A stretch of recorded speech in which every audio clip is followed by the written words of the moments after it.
In this country, broad-based prosperity has never trickled down from the success of a wealthy few. It has always come from the success of a strong and growing middle class. That's how a generation who went to college on the GI Bill, including my grandfather, helped build the most prosperous economy the world has ever known.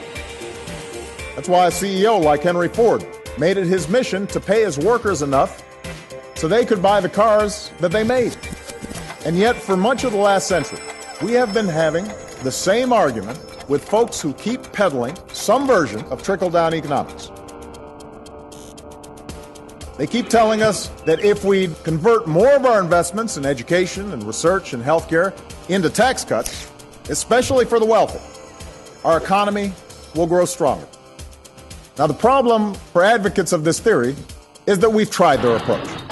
At the beginning of the last decade, the wealthiest Americans received a huge tax cut in 2001 and another huge tax cut in 2003. We were promised that these tax cuts would lead to faster job growth. They did not. The wealthy got wealthier, but prosperity sure didn't trickle down. Instead, during the last decade, we had the slowest job growth in half a century. There was a period when insurance companies and mortgage lenders and financial institutions didn't have to abide by strong enough regulations. And what was the result? Profits for many of these companies soared, but so did people's health insurance premiums. Patients were routinely denied care, often when they needed it most. Families were enticed and sometimes just plain tricked into buying homes they couldn't afford.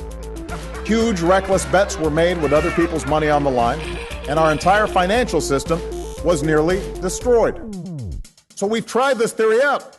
And you would think that after the results of this experiment, that the proponents of this theory might show some humility.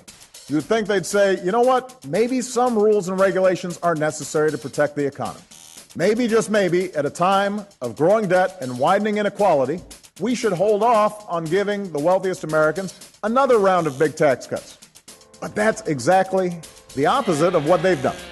Instead of moderating their views even slightly, the Republicans running Congress right now have doubled down. This is what they're running on. This larger debate that we'll be having about the size and role of government, this debate has been with us since our founding days. But no matter what we argue or where we stand, we have always held certain beliefs as Americans. We believe that in order to preserve our own freedoms and pursue our own happiness, we can't just think about ourselves. We have to think about the country that made those liberties possible. We have to think about our fellow citizens with whom we share a community. We have to think about what's required to preserve the American dream for future generations. And if we keep that in mind and uphold our obligations to one another and to this larger enterprise that is America, and I have no doubt that we will continue our long and prosperous journey as the greatest nation on earth. Thank you. God bless you. God bless the United States of America. Thank you.